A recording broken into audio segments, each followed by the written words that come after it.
Bonsoir et bienvenue à cette édition, le sommaire. Le parti politique FCBE a procédé ce dimanche 13 février à Cotonou à l'installation du réseau des mouvements de femmes du dit parti. Dans le monde, la journée du 14 février est dédiée à l'amour. Pour l'Église catholique, cette date n'est pas idéale.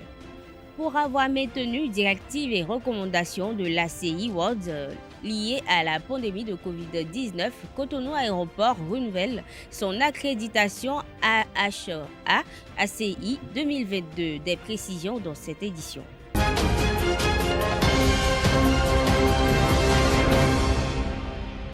Les responsables du parti Force Cori pour un Bénin émergent FCBE ont procédé à l'installation du réseau des mouvements de femmes FCBE. L'objectif est d'aider les femmes du dit parti à avoir le maximum de places parmi les 24 prévues pour les élections législatives de 2023.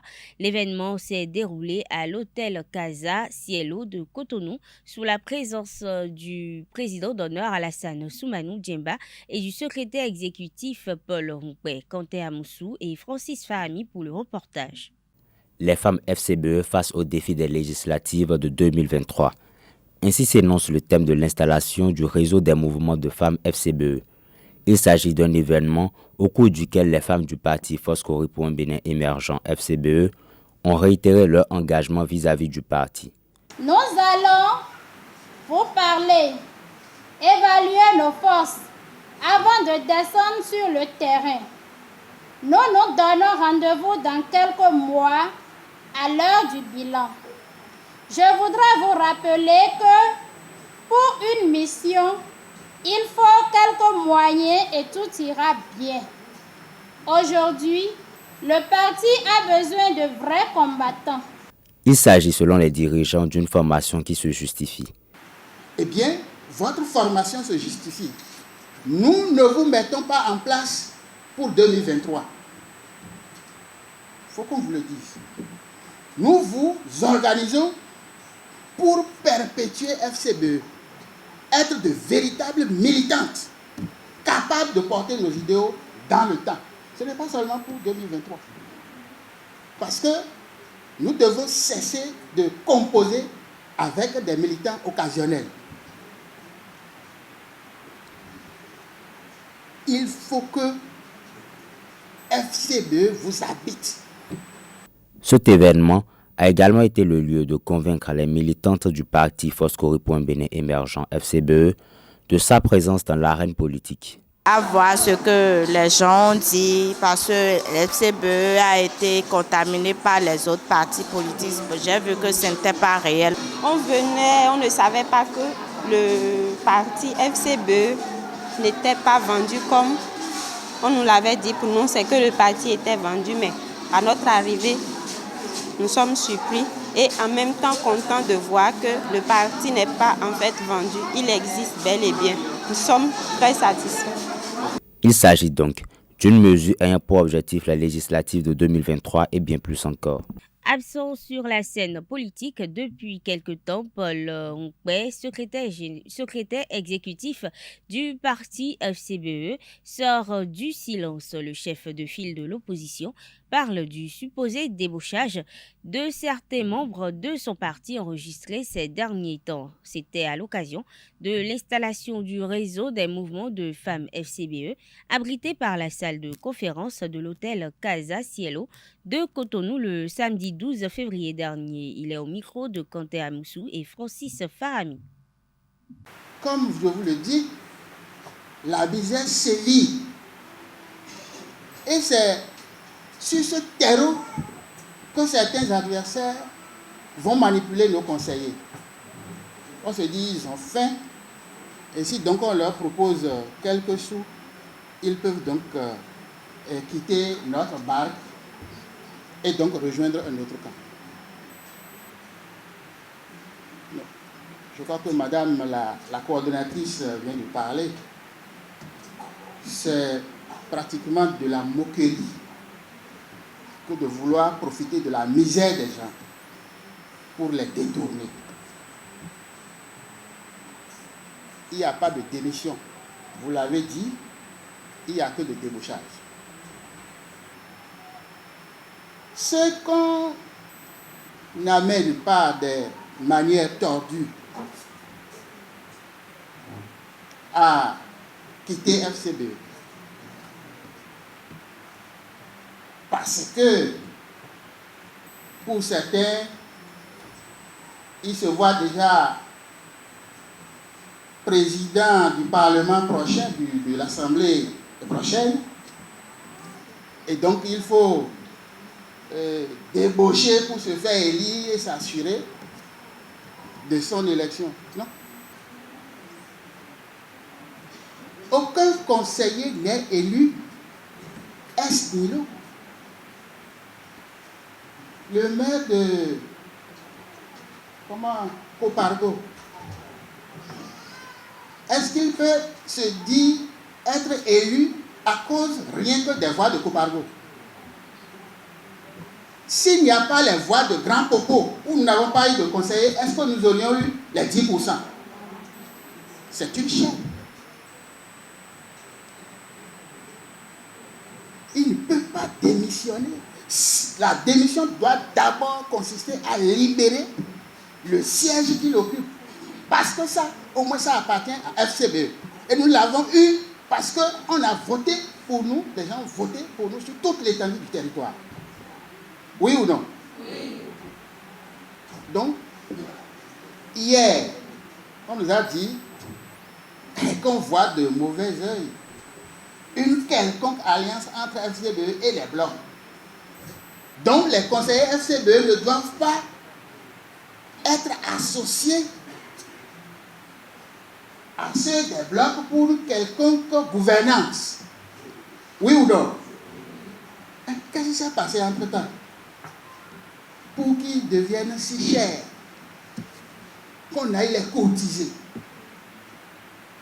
et qu'on aille même leur démontrer qu'on est formation politique de la région de la tête ou formation politique de la région des pieds, pour donc contraindre à adhérer. Je me demande quelle idéologie les gens véhiculent. Non. C'est pourquoi, eh bien, votre formation se justifie. Nous ne vous mettons pas en place pour 2023. Il faut qu'on vous le dise. Nous vous organisons pour perpétuer FCBE, être de véritables militantes, capables de porter nos idéaux dans le temps. Ce n'est pas seulement pour 2023. Parce que nous devons cesser de composer avec des militants occasionnels. Il faut que FCBE vous habite. Que cela soit dans votre sang. Et quel que soit ce qu'on va vous proposer, que vous soyez en mesure de dire « Niette, gardez votre pomme ». Elle est diabolique. Tous les 14 février, le monde célèbre la Saint-Valentin, une fête dédiée à l'amour. Selon l'Église catholique, le moment idéal pour célébrer l'amour est le jour de la Pâque. Cela dit, il ne faut pas manquer de célébrer l'amour à chaque occasion. Le révérend père Hubert Kedoïdé nous en dit plus au micro de Francis Fahami et de Quentin Amoussou. Dieu est amour. Celui qui n'aime pas ne connaît pas Dieu. Donc l'Église, encore une fois, est soucieuse que l'amour ne soit pas détourné. Puisque ce que nous constatons, comme toutes les fêtes d'ailleurs, la fête de Noël, la fête de Pâques, la fête, la journée mondiale de la femme, la journée mondiale des mères, des pères, c'est des fêtes qui sont exposées à des détournements économiques, des détournements commerciaux. Donc du coup, l'Église va s'efforcer à ce que nous replaçons les choses dans leur sens profond. L'Église va amener à centraliser le sens réel de l'amour pour que nous ne soyons pas exposés à des sorties de route. Mais il faut absolument que l'amour véritable qui est d'abord et avant tout un don de soi, qui est d'abord et avant tout la préoccupation du bonheur de l'autre, pas satisfaire mes propres pulsions.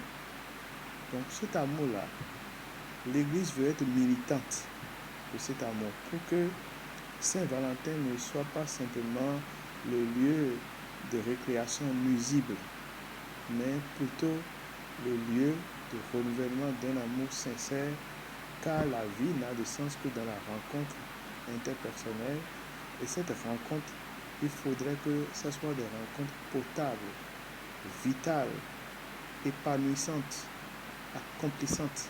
Je pense que si nous nous engageons sur ce chemin-là, ça vaut la peine de célébrer Saint-Valentin. Dans l'avant, sur la plupart des paroisses de Cotonou, on a préparé avec les jeunes cette fête. Et pendant, les jeunes, par exemple, ici, à Bon Pasteur, étaient là. Le samedi soir, ils ont anticipé la fête au 12, parce que le lundi étant un jour ouvrable, et ils sont restés ensemble. L'aéroport international de Cotonou fait partie des aéroports qui ont renouvelé leur accréditation AHA, ACI. Ils ont maintenu des directives liées à la pandémie de Covid-19 et ce certificat reconnaît ici l'engagement de l'aéroport de Cotonou à prioriser les mesures de santé et de sécurité conformément aux recommandations du groupe de travail sur la relance de l'aviation et du Conseil de l'OACI, ainsi que les directives de l'ACI sur le redémarrage et la reprise des activités de l'aviation et aux meilleures pratiques de l'industrie. Autre actualité dans cette édition, un agriculteur de Sékéré dans le village de Sinondé au nord du Bénin s'est vu distingué par le préfet du Borgou après avoir rendu 14 millions de francs CFA retrouvés sur son chemin. Les faits datent du vendredi 11 février dernier. Le jeune agriculteur, alors qu'il revenait de son champ, a retrouvé sur son chemin un sac de voyage. À l'intérieur se trouvaient vêtements et une somme de 14 millions de francs CFA. Après avoir ramassé le sac, le jeune agriculteur est rentré chez lui et il s'est rendu après chez le chef de village pour mettre le sac suite à une annonce liée à cette perte. Content de ce geste, les propriétaires ont offert une somme de 100 000 francs CFA à ce dernier qui n'a accepté recevoir que la moitié de la somme. Le préfet du département du Borgou a reçu le jeune agriculteur et il l'a distingué d'une attestation de reconnaissance et d'une enveloppe financière. Un bébé a été retrouvé dans une station-service dans la nuit du dimanche 13 février. Il a été abandonné à la station Sonacop au quartier Jéricho de Cotonou. Pour l'heure, l'identité de ses parents reste inconnue. Toujours dans cette édition, un agent immobilier communément appelé démarcheur dans le 3e arrondissement de la commune de Djougou est recherché par la police. Le démarcheur présente des clients à un faux propriétaire de parcelles. Une fois la vente de fausses parcelles conclue, le démarcheur et le faux propriétaire se partagent l'argent. Selon les informations, l'intéressé est un ancien homme de main d'un agent de douane appelé communément Clébé. Il se faisait passer même pour un agent des douanes au dire des populations. La police a arrêté le faux propriétaire de parcelles. Il a été placé en détention provisoire et sera présenté au procureur dans les prochains jours. Quant au démarcheur, il est activement recherché par la police. Le vice-fondé de l'ESAE, Quentin Didavi, a procédé le vendredi dernier à l'installation du bureau exécutif du comité des supporters de ESAE, fan club de ESAE dans les locaux de la dite université. Cette cérémonie a été l'occasion pour l'autorité de l'école de rappeler les objectifs de la participation de l'ESAE aux championnats universitaires. Suivez-le au micro de Anaël Dohou. L'objectif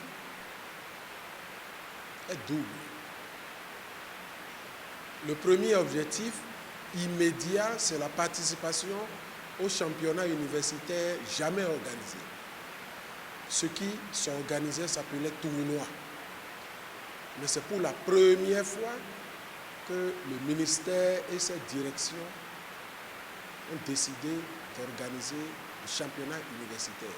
Pour ce qui nous concerne, tous les matchs, puisque nous sommes inscrits qu'en football, tous les matchs vont se jouer sur le stade du campus Abomey-Calavi. Ça, c'est le premier objectif. Le deuxième objectif, Esae existait, mais nous avons légué notre volet professionnel à la Loterie nationale du Bénin. Cette équipe a pour nom, je crois, l'Autopopo aujourd'hui. L'Autopopo, mais dans le contrat, ce n'est pas une vente, c'est un partenariat. Nous devons fournir les meilleures fleurs, c'est-à-dire les meilleurs joueurs à cette équipe de l'Autopopo par an. Et le quota, je crois, c'est 5 meilleurs joueurs, 5 meilleurs jeunes. Nous avons du pain sur la planche. La compétition universitaire nous permettra de voir les talents que nous avons, de les formater et de les fournir au professionnalisme. Il faudra que vous essayiez de vous rendre disponible. De vous rendre disponible pour les matchs. Je vous ai dit, le lieu des matchs, les matchs se joueront sur le campus d'Abomey-Calavi. En dehors des équipes du campus que nous allons rencontrer, je voudrais que nous dominions le terrain. Je voudrais que nous dominions le terrain. Nous ferons tout pour que notre équipe soit représentative, c'est-à-dire, après cette séance, je vais revoir à huis clos les responsables et nous verrons comment faire 1-2 séances d'entraînement, histoire de savoir qui sont ceux qui sont disponibles pour le moment, qui sont ceux qui sont les meilleurs pour le moment, qui sont ceux qui sont les 11 qu'on peut commencer par aligner en attendant que les autres le suivent. C'est tout un travail. Il y a du talent, mais si on n'entretient pas ce talent, ça ne peut pas marcher. Les trophées JP Sport ont résisté aux affres de la pandémie de Covid-19 non attribués. En 2020, ils ont été décernés à Ali Yaro, à Chancy Alima et à Damien Tolomissi, respectivement, dans les catégories dirigeants ou personnalités, athlètes et médias. D'autres prix ont été institués à cette 5e édition. Le récit est signé Setode Larios Adiagounou. Après une année sabbatique en raison de la COVID-19, le site d'information sportive JP Sport distingue les meilleurs personnages sportifs du Bénin au titre de l'année 2021. Ali Sourakatou Yaro, président de la Fédération béninoise de volleyball, est désigné meilleur dirigeant avec 857 points devant Ferdinand Sounou, patron du Ping béninois, et Fawaz Din Baboni, président du club de football USB de Parakou. Je voudrais particulièrement remercier les autres concurrents. Vous savez, dans un match, vous ne pouvez pas avoir de vainqueur sans adversaire. Donc, je voudrais remercier les adversaires de la circonstance et dire qu'en fait, c'est tout le monde qui a gagné. Le mouvement sportif doit être un. Et donc, on doit pouvoir se soutenir pour tout ce qu'il y aura à faire. Encore beaucoup de courage. Merci à tous les volleyeurs parce que ce sacre-là, c'est grâce aux volleyeurs et de toutes les positions possibles, joueurs, athlètes, dirigeants de clubs et autres, parce que s'il y a eu des activités, c'est grâce à eux. Si ces activités ont pu être médiatisées à un moment donné, c'est toujours grâce à eux. C'est d'autres défis qui nous sont lancés à travers cette distinction-là pour que de plus en plus on fasse mieux. Toujours présent sur la liste des nominés depuis 2016, il a fallu attendre la 5e édition pour voir le prince de Djougou remporter le trophée JP Sport. Dans la catégorie des athlètes, la pongiste Chancy Liman succède au gardien de but international Saturin Alagbe avec à la clé le record de nombre de points obtenus sur une édition, 1205 points. Elle devance le cycliste Abdul Bachiki, 680 points, et le bosseur Clément Loco, 532 points. Je remercie tous ceux qui ont voté pour moi, pour mes amis. Je les remercie tous. Bon, ceux qui sont dans le tennis de table, ceux qui sont ailleurs, qui ont pris le temps de voter pour moi. Et je remercie aussi mon papa, qui a beaucoup fait pendant l'année 2021, qui m'a entraîné tous les jours. Donc, Tout cela a porté ses fruits, donc je lui ai dit ce trophée que j'ai pris. Damien Tolomissi de Gaskiani, 325 points, est élu par ses pairs meilleur journaliste devant Abdul Fattah Sani de Matin Libre et René Soglo de Fraternité FM de Parakou. Je remercie tous les confrères qui ont pu porter leur voix sur moi. Je remercie JP Sport pour cet événement grandiose.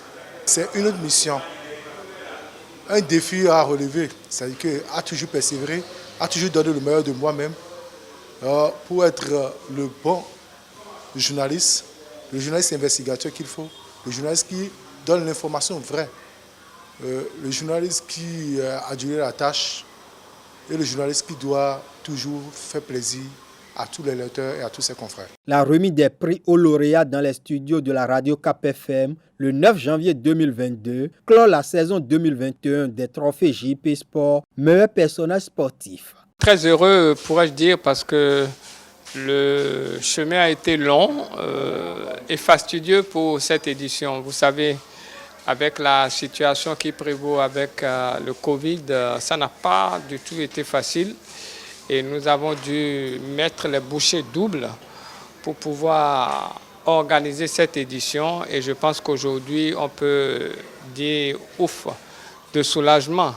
Prix spéciaux et distinctions honorifiques. Le comité d'organisation a apporté des innovations lors de la 5e édition. Les trophées JP Sport célèbrent les prouesses d'acteurs à divers niveaux du mouvement sportif béninois chaque année.